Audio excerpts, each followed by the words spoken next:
सारी फ्लाइट, हाँ 40-50 flight cancel है। तर हा व्हिडिओ आहे एअर इंडियाचा. ठीक आहे. आपल्याला वाटत होतं इंडिगो बॅड आहे. नाही नाही नाही नाही, एअर इंडिया पण आता ते ढवळ्या शेजारी पवळ्या बांधला, वाण नाही पण गुण लागला. तर परवा माझी फ्लाईट होती फ्रँकफुर्टवरून दिल्ली, दिल्ली बँगलोर, बँगलोर मुंबई. असं का बरं? असं आपल्याला आवडतं एडेचाळे करायला. तर आमची फ्लाईट दिल्लीला उतरली सकाळी 10:30ला.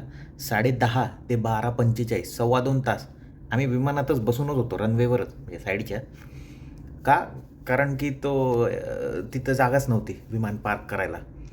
फलाट क्रमांक 2वरचं विमान तिथंच होतं, असं काहीतरी झालं. ठीक आहे. आम्ही बाहेर आलो तिथून.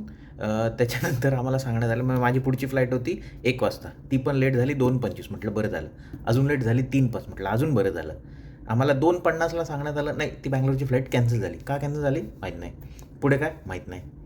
हा गोंधळ सगळा चालू होता. मग आम्हाला सांगितलं तुम्ही इथून बाहेर जा, तुमच्या बॅगा काढा आणि मग तुम्हाला खाली कोणतरी सांगेल. कोण सांगेल माहीत नाही.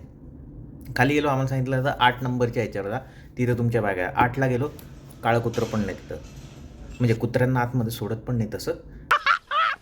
मस्त जोक मारा. आम्ही गेलो पुन्हा विचारायला, नाही 8वर नाही येणार आहे, 4वर येणार. ठीक आहे, 4च्या समोर थांबलो. अचानक नाही 4 नाही 6वर जा तुम्ही. 6वर गेलो.